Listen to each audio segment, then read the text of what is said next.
tend to stick to you after time. Places tend to do the same as we do. This river carries on and on. Hello and welcome to Kankakee Podcast, where we talk about the people and places of Kankakee County. I'm Jake Lamore, and this is our monthly episode where we team up with the Kankakee County Museum to talk about local history. And I'm pleased to welcome Tom George, who is the Vice President of the Kalamazoo Abraham Lincoln Institute, who just had a lecture recently at the museum about the connections between Abraham Lincoln and Kankakee County. So welcome, Tom. Thanks, Jake. Thanks for having me on. Of course. How did the lecture go? I'm sorry I missed it. It was fine. It's clear that there's a core number of Kankakeeans who are interested in your history and in keeping it alive. And it's a natural curiosity that we all have about the people that were here before us. So it's good to see that spark exists in Kankakee as well. Yeah, and especially, with the museum, I know you've been there before your lecture, and obviously visiting there again, you saw all the Lincoln sculptures and other things at the museum that we do have. It's a very nice little museum, and they have a very impressive collection, and I really like the setting there, and the staff, Jory Walters and Veronica, have been very helpful, and especially Jory in my research when I first got started on it a few years ago. Yeah, and we're going to get to that. And Veronica and Jory and Jack and Diana and everyone at the museum, Mack, the list goes on and on. They're all wonderful people. So let's talk about you a little bit. How did you become interested in Lincoln and land this role you're in now at the Kalamazoo Abraham Lincoln Institute? So when I moved to Kalamazoo and settled here, which was in the 1980s, I'm by the way, I'm a physician, and I came here to take a job at one of our hospitals. I became interested in local history, coming to what was then a new town, and I learned curiously that Abraham Lincoln had been to Michigan once in his whole life, and it was to Kalamazoo. And so on and off over the years, I studied that, and there's actually a little group of us that think that's quite cool. And we created a nonprofit organization to raise funds to put a statue of Lincoln in our city park called Bronson Park in Kalamazoo to commemorate his visit. And I know to your listeners, this is probably no big deal because you have Lincoln statues all over Illinois, but we don't in Michigan, and we're quite, proud of the fact that this is the only place he came to in Michigan. It was to Kalamazoo, and it was through studying that and learning about that I learned of this kind of odd connection to Kankakee. And so that's what brings me here today. Yeah, and we're going to get into that here shortly. The Institute you talked about, it's really just a group of people then, right? Is the statue up now, right? Or is it still ongoing? No. So the Institute, it's the Kalamazoo Abraham Lincoln Institute. And we have a website. It's kalamazoolincolninstitute.org, which tells our story. But we've been raising money for several years to fund the statue. And we just reached our fundraising goal last fall.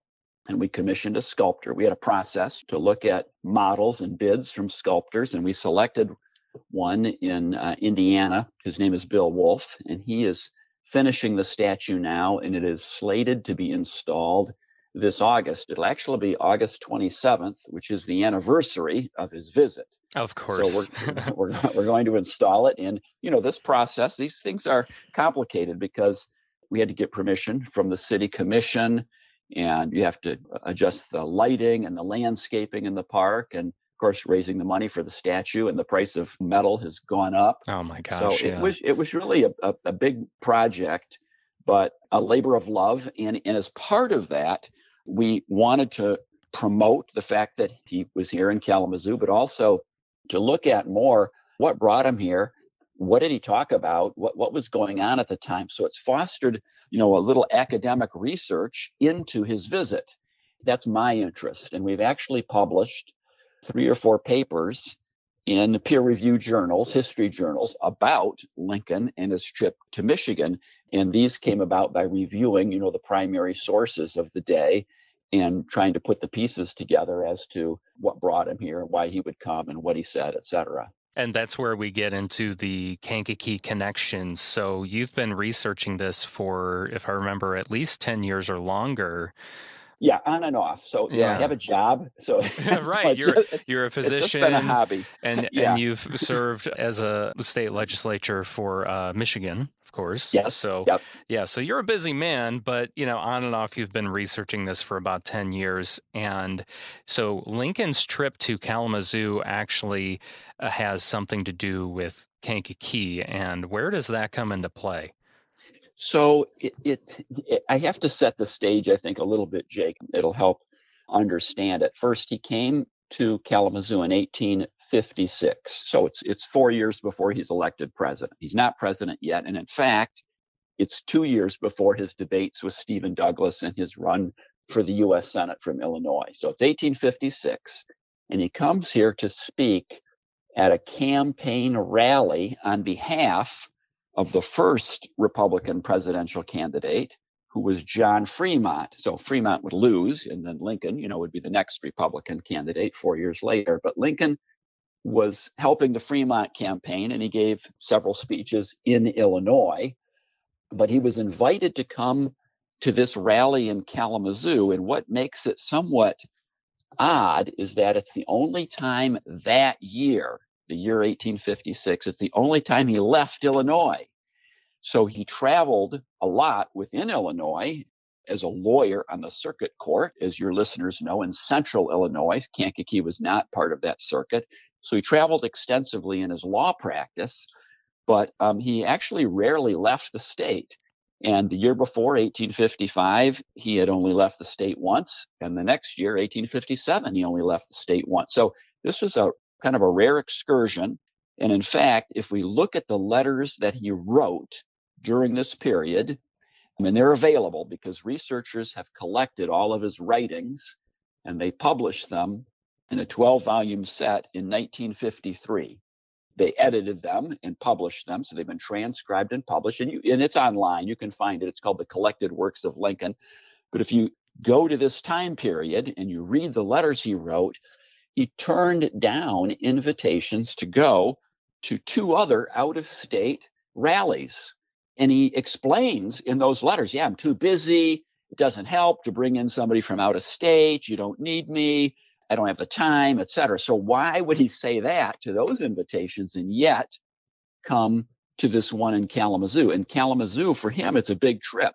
Yeah. In those days, it would take 2 days for him to get here from Springfield. And then he stayed overnight and then 2 days to get back. This is a 4-day trip. He's a busy lawyer. So this is a little odd, and it puzzled me.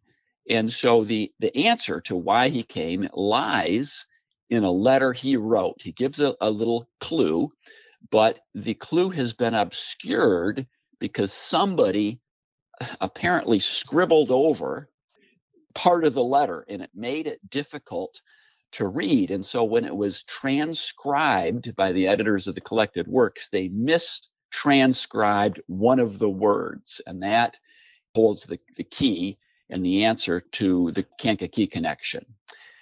And so if we read this particular letter, it's in response to the person in Kalamazoo who had invited him. And Lincoln is writing back. He's saying, I would like to come. I think I can. And he says, your invitation, it was forwarded to me by Mr., and this is the word that is hard to read, and the editors read it as Mr. Meacham. It was forwarded to me by Mr. Meacham of Kankakee. Meacham as in a 6-letter word or name. Yeah. And the editors admitted with a footnote, and they often put footnotes by names of people to explain who they were. They put in the footnote that somehow this word was obscured or scribbled over, and they weren't really sure who Mr. Meacham was. So I had the opportunity to actually see the letter later because it's owned by our museum. So we have a museum like yours. It's the Kalamazoo Valley Museum. They actually have the letter. And in the collected works of Lincoln, you just have the transcriptions. You don't have the actual, The actual handwritten version. Right. So I had a chance to look at it. They had it out on display, which they do from time to time. And if you look at it carefully, you could probably be convinced that the scribbling over turned what was originally the word Mack, M-A-C-K, into something else. It obscured Mack. And it turns out there was a Mr. Mack from Kankakee. He was one of your early village presidents. They were village presidents before they were mayors. And it turns out that Mr. Mack of Kankakee had previously lived in Kalamazoo. So he lived in Kalamazoo for a decade or so, then moved to Kankakee and became a prominent citizen. And again, your village president. He became involved in the early Republican Party and had been a delegate to the convention that had chosen Fremont, this first Republican presidential candidate. And there he would have met with a delegate from Kalamazoo who he knew. And we know they knew each other because they both served on a local government in Kalamazoo previously. So hence, Mr. Mack of Kankakee is the one who has given this invitation to Lincoln. And Lincoln says, I got your invitation from Mr. Mack. I think I can come, etc. So Mr. Mack is the intermediary.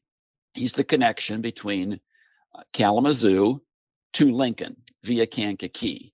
And I think that can be clearly shown. And if you look at the letter, you'll agree that you can see it's Mr. Mack. And of course, there is no Mr. Meacham. Right. What's interesting is why would he accept this invitation from Alonzo Mack? And he never met Mack at this point, do you think? Do you know? Or do we know that? Here's what's likely. So it raises a question. Okay, so Mr. Mack of Kankakee gave Lincoln the invitation. So what? Lincoln, he's turned down invitations to go to Iowa from the governor of Iowa. Yeah. And he turned down invitations. So why does this make a difference? Why would that even be relevant? So it's relevant because of where Lincoln is in his career, which we'll come back to in a minute. But yes, they likely met because in June of 1856, the Illinois Republican Party had formed. Lincoln had given the keynote address there. I think it formed in a convention in Bloomington, Illinois, and Mack had been a delegate to that convention. So he had attended that. So he's okay. He moved to Kankakee. He's your village president. He becomes active in that kind of this anti-slavery movement, the formation of this party. And it was at that convention that they selected delegates to the national convention, which Mack then attended. So he likely did know Lincoln. And by the way, Lincoln was on one of the committees, I think, to select the delegates. Lincoln did not go himself to the national convention, but he's involved, in organizing the party and such. And he's, kind of the spokesperson for the party. So I think they likely did know each other. But here's the reason why Mack is important and why he can get Lincoln to go to Kalamazoo. And the reason is this. We have to remember that before the early 1900s, the U.S. senators were elected by the state legislature. They were not elected by the people in a popular vote like they are today, by the state legislature. And your listeners, some of them will know that not only will Lincoln run for the U.S. Senate in 1858, when he'll debate Stephen Douglas, etc., but that he also ran in 1854. And he lost. He ran against Stephen Douglas's co-senator, James Shields, the other senator from Illinois. And Lincoln lost. Shields, by the way, did not run for re-election. And Lincoln saw that he was losing, and he told his supporters to instead vote for Lyman Trumbull, who became the U.S. senator. So Lincoln had run before, and this visit to Kalamazoo falls right in between his two runs for the U.S. Senate. His goal at this time is to become a U.S. senator.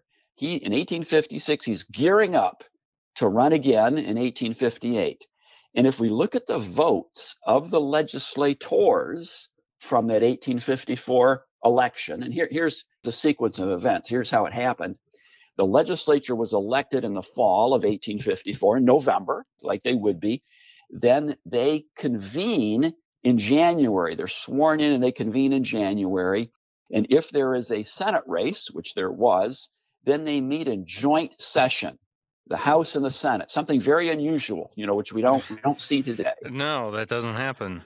No, you see them today when the governor gives the state address, or Sure. the president gives the State of the Union address. Then the Senate and the House come together. So, but they would do this, and they would do this in the Illinois Capitol. They would meet early in the year, January or February, to pick the new U.S. senator. So that vote had taken place in February of 1855, and Lincoln had come within a handful of votes, but he lost the vote of the state representative from Kankakee, and his name was John Strunk. He was the only Whig. Lincoln yet wasn't a Republican. He was, at this point in 1855, you had the Whig Party in Illinois, and this was one of his fellow Whig members, John Strunk, voted against Lincoln. He crossed party lines and voted for a Democratic candidate, and Lincoln was bitter about this, and he wrote about it. Again, if we look at the collected works, we can see Lincoln's writings, and he says, Mr. Strunk, he said he was going to vote for me, but then he didn't. So Lincoln remembers, he knows where he fell short, and he fell short by a handful of votes. And then in July of 1855, Mr. Strunk died. So there's going to be a new state representative from Kankakee, and who is that going to be? That is going to be Alonzo Mack. Alonzo Mack, okay. So this helps explain why when Mack says, hey, would you mind going to Kalamazoo and speaking at a rally there? Lincoln, he wants to do a favor for Mack because he wants to have a good relationship with him. He's hoping Mack will vote for him in 1858 at the next U.S. Senate election. So that explains why he would leave the state, go on a 4-day journey, come to Kalamazoo, give a talk. It's because of internal Illinois politics. And some say things have not changed very much. So, since then, gosh. So why did he come to Kalamazoo, Michigan? It was because of Illinois politics. Yeah, he needed Mack's vote. And it's speculated the reason why Strunk didn't vote for him was maybe something to do with a canal, right? So you're right. So this is a good story about how looking at the primary sources, that's where the clues are.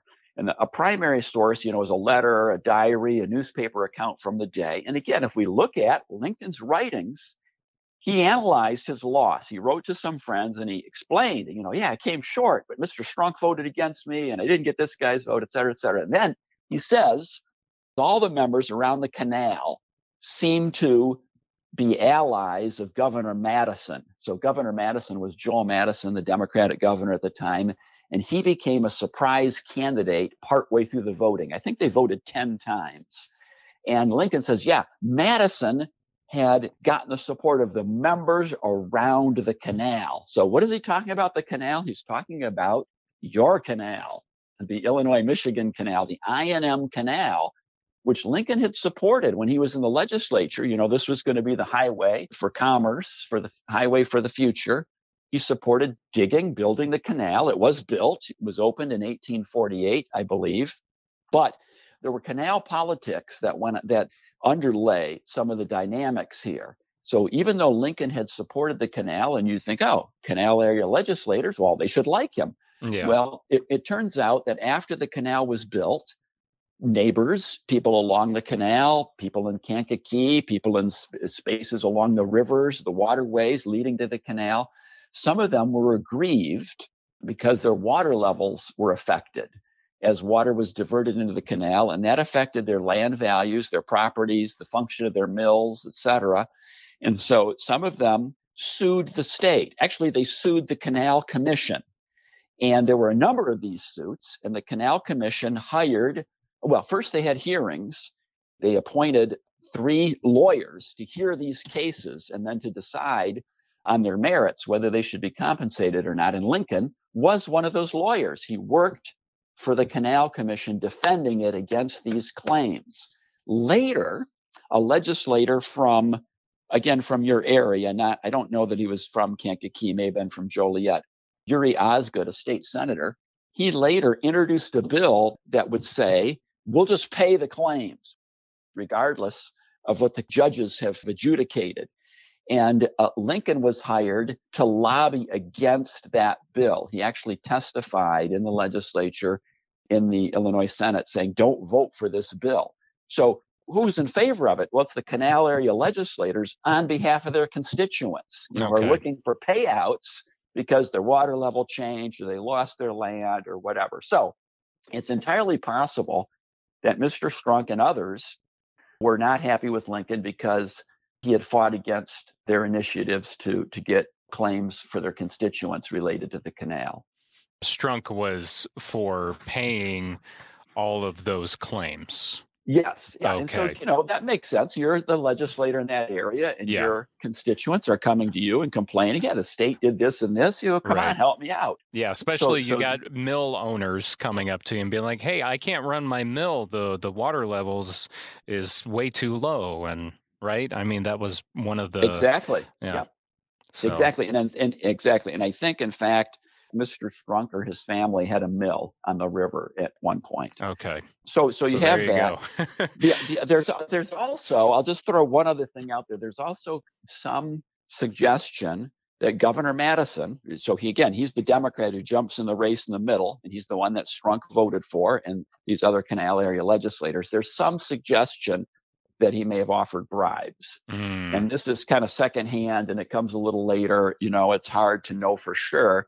However, later, Governor Madison is found to be involved in a financial scandal that involved redeeming illegally IOUs that had been issued to workers who had dug the canal. So he is found later, this former governor is found later to have been involved in a financial scandal, and he was very wealthy, probably because of it. He had built a 17-bedroom mansion in Springfield, larger than the governor's residence, the largest home in Springfield at the time. Gosh. And he was also a financial supporter of Stephen Douglas's. So it is plausible, that his wealth came from financial misdeeds related to canal financing, and then it is plausible that he used that wealth in part to try and buy votes. So those allegations were made, not proven, but that could have been a factor as well.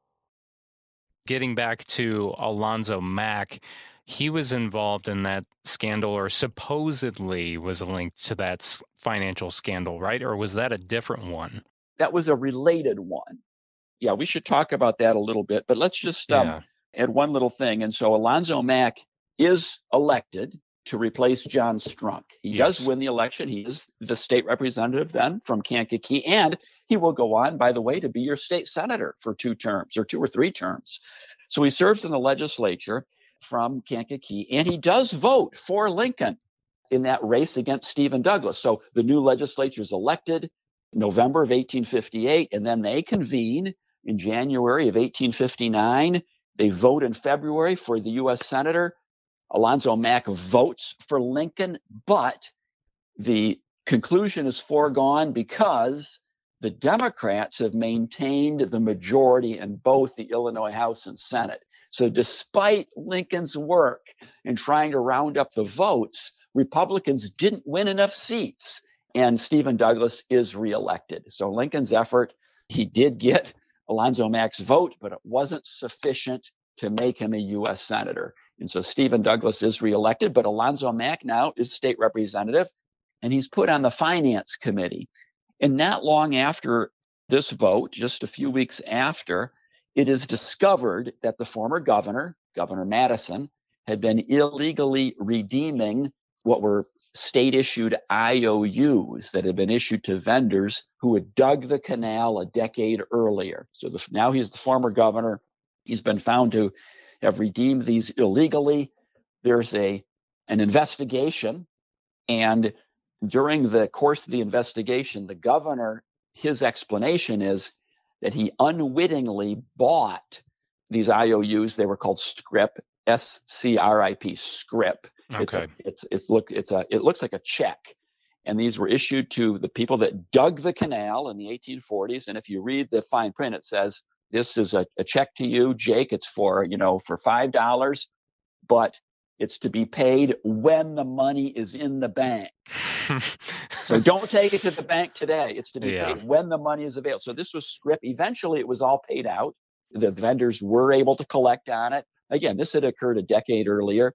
When Governor Madison became governor, apparently he came upon a trunk of these that had been paid out and canceled. They were canceled, like your checks are canceled at the bank. Yeah. And they had found their way back to the state. They were in a trunk for safekeeping. And it was these previously canceled checks that he was taking to the bank and redeeming a second time. Oh, man. And during the investigation, one of the tellers said, yeah, they look like they were canceled, but that's the governor. What am I supposed to do? You know? Right. You can't say no to the governor.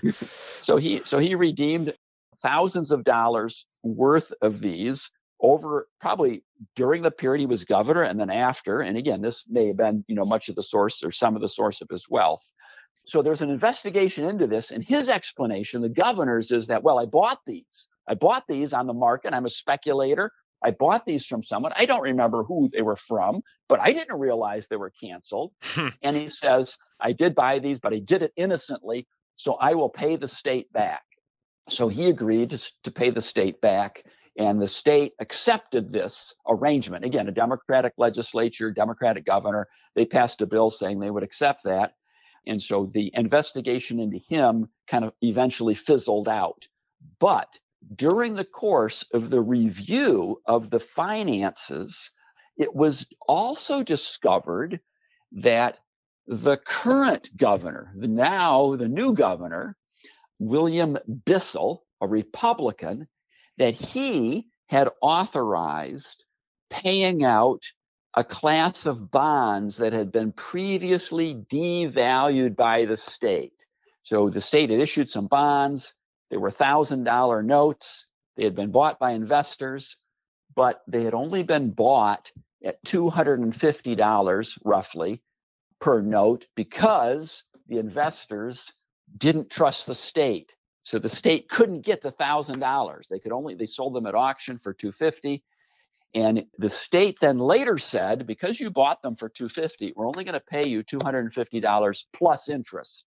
We're not going to pay you the $1,000. Even though it says $1,000, they're only worth $250. So the state had previously said that, and now this new governor, the Republican governor, he says, not publicly, but he apparently worked out a deal to pay these investors at the original $1,000 figure.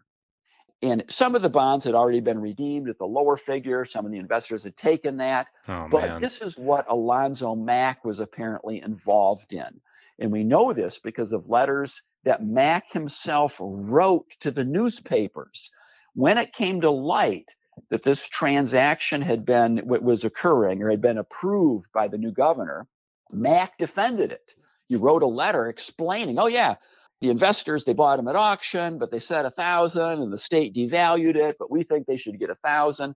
And the press was very critical of this. They said, oh no, the legislature, changed the value. You can't just by fiat, increase the amount again. Yeah. And so they kind of went back and forth, but in the end, it apparently the transaction did not occur. It came to light in time that it actually didn't occur. It was a plan to pay the investors at the full value of the $1,000 plus interest. But in fact, it was halted, and it was halted because the press brought attention to it and because Abraham Lincoln wrote to the treasurer, the state treasurer, and said, don't do this. He sent him not only a letter, but a telegram on the same day. And this is in July of 1859. The telegram was sent to the state treasurer, who was in New York with Alonzo Mack, apparently, and they, planning this transaction. And Lincoln sent him a telegram, and the telegram, it's very interesting. It's in the collected works. It's only a couple lines, and it says it's to State Treasurer James Miller, and here's the address, at some hotel, New York City. At some hotel? Seriously? Yep. And then it says, for your life and reputation, pay nothing upon the blah, blah, blah, blah bonds. Do not pay them at the higher rate. So there's a little more here to sew this up. So it was an attempted apparently an attempted measure to redeem the bonds at this inflated rate. Lincoln shed light on it. The press shed light on it. The transaction then did not occur. The bonds were returned. The people of Illinois did not lose money on it, but the Democratic press criticized the governor and Alonzo Mack and said this was a scheme. They were behind it. They were going to split up the proceeds with the bondholders. This was a scheme, and it was only thwarted because we drew attention to it. As a result of this, the state treasurer resigned. James Miller resigned, but apparently he tried to maneuver to have Alonzo Mack, your state representative, appointed as the new treasurer in his stead. Huh. And at least a couple of Lincoln's allies wrote to him with concerns. And these letters, they are not in the collected works because they're not letters that Lincoln wrote. These are letters to him, but these are in the Library of Congress collection. And these are findable online, but they're letters to Lincoln saying, one is from Ward Lemon, who's one of his supporters, says that, I don't think it would be a disaster if you appointed Alonzo Mack. You shouldn't appoint a banker. You better appoint somebody more trustworthy, et cetera, et cetera. That's what Lincoln said about Mack. Yeah, well, no, these are letters to Lincoln. Oh, okay. Letters to Lincoln from his advisors. And they're saying, don't let Mack be appointed to replace the treasurer. Now, here's an interesting question. Like, why are they writing to Lincoln? He doesn't make the appointment. It's the governor. Yeah, I was going to say, because he's a U.S. senator at this point, right? Yeah, well, Lincoln has lost in his election to be U.S. senator.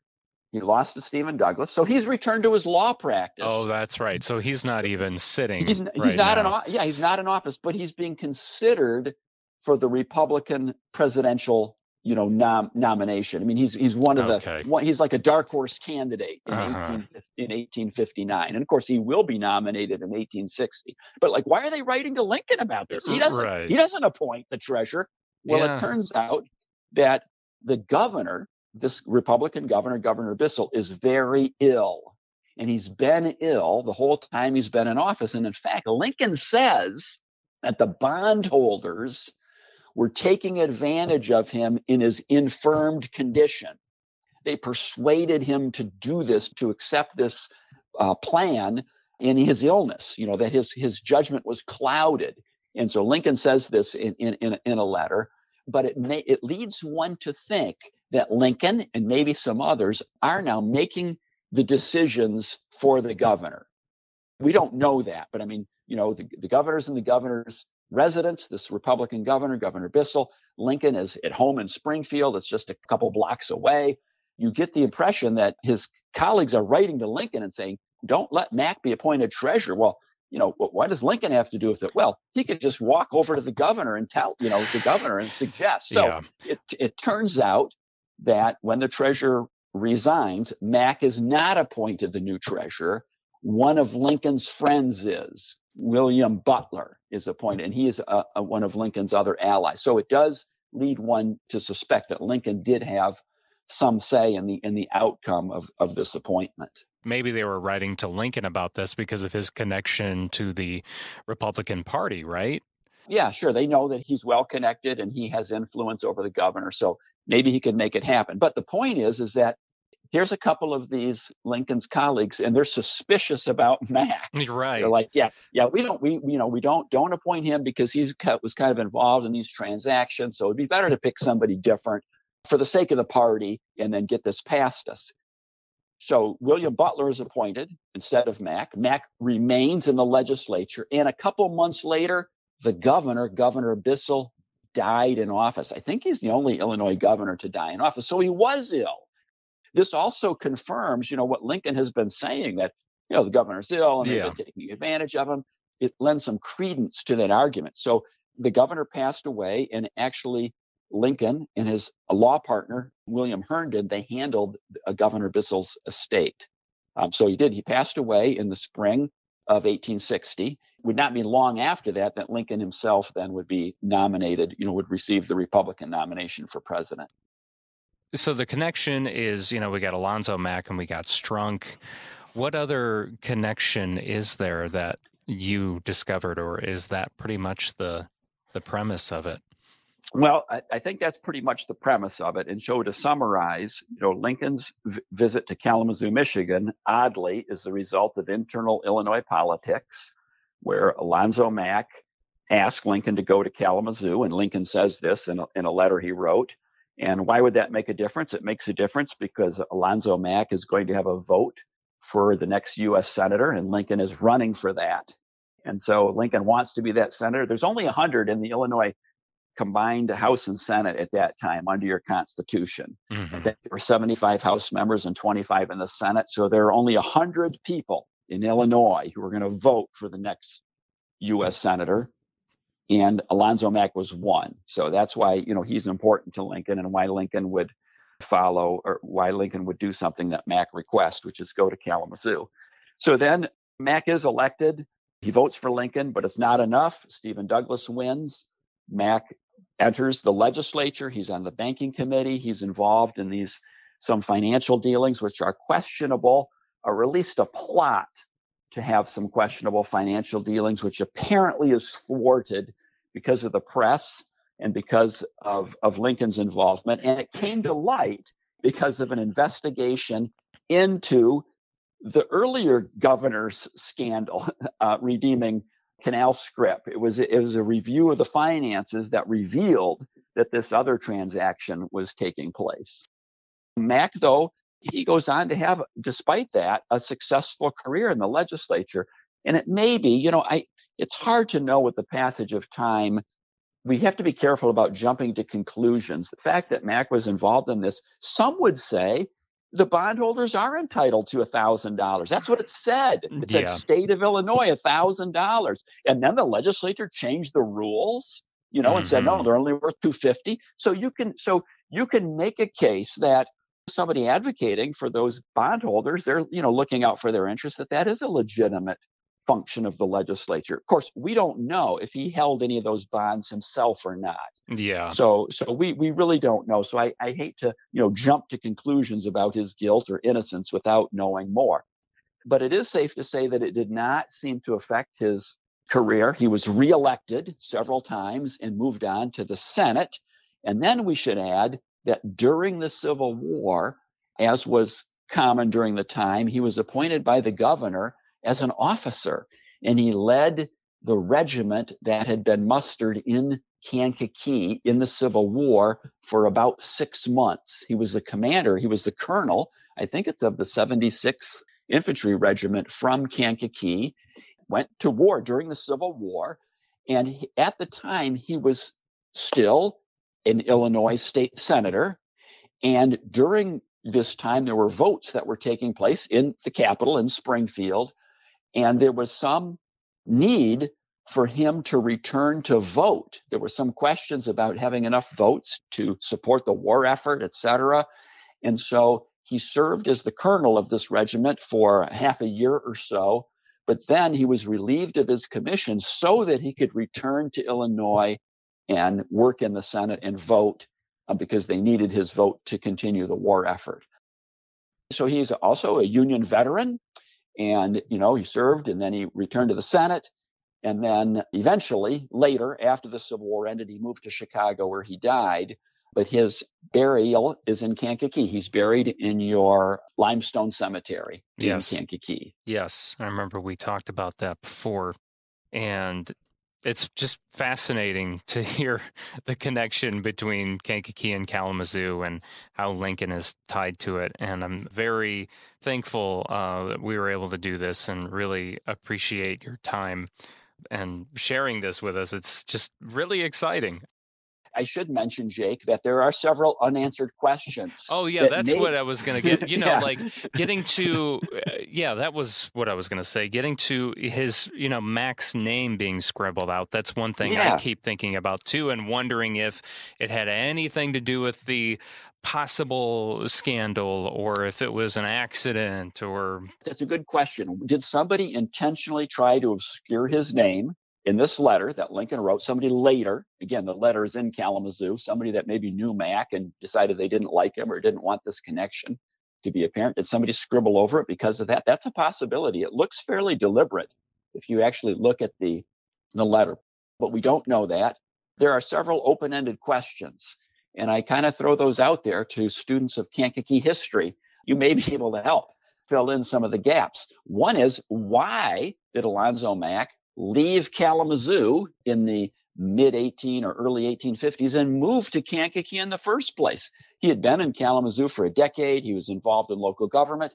He had worked as a doctor there. He had practiced as a doctor. And then when he moves to Kankakee, he's still a doctor, but he opens a bank in Kankakee. Like, why this jump? Did he have family there? What was his connection? So I don't know the answer to that. That's still open-ended. Right, because he didn't have any children.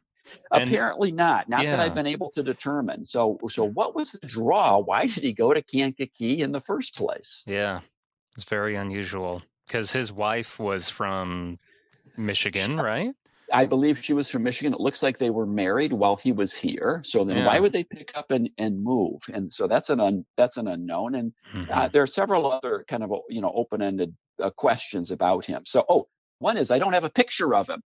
You have in your city hall in Kankakee, you have a wall with the mayor's gallery.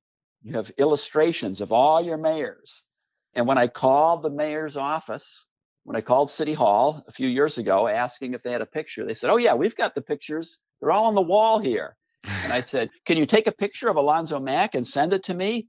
And they said, "Oh no, we don't do that. But you can come and you can look at the wall and you can take a picture." So of course I was coming to Kankakee and they said, "Don't come on Fridays because we're closed on Fridays." Oh. So I was coming to Kankakee anyway. And yes, I went to City Hall and there's the wall with all the pictures. And I saw Alonzo Mack's name.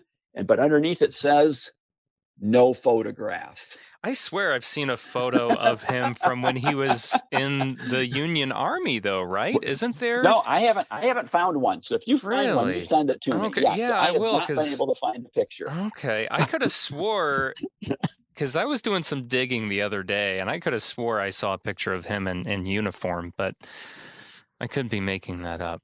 Well, there should be one someplace, but I have not come upon it. So if you or any of your Kankakee listeners can find a picture of Alonzo Mack, that would add to our story. I'm sure. I mean, I'll have to contact Jack Clacy, also of the Kankakee County Museum. I feel like he would know, or he would have one, possibly. But yeah, it's just a lot of unanswered questions there. And I hope someone chimes in, comments on this, sends me an email, comments on Facebook or something and says, "Hey, I got the answer for you right here." So that would be nice. Let's mention too, Tom, once again, where people can get in touch with you if they wish, if they want to learn more once again about the Kalamazoo Abraham Lincoln Institute. I know you gave out the website earlier, but any kind of plugs you want to put in there about what you're doing with Abraham Lincoln and Kalamazoo? Sure. If you go to that website, again, it's Kalamazoo Lincoln Institute.org. You will find links to 2 or 3 articles that I wrote about this connection to Kankakee and about the financial scandals in 1859. You'll find those articles. They were printed in the Journal of the Abraham Lincoln Association. I'll also email you those links, Jake. Cool.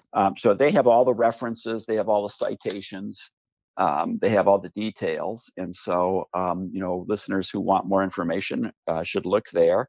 But if you have, more insight into Alonzo Mack, then I'm eager to know.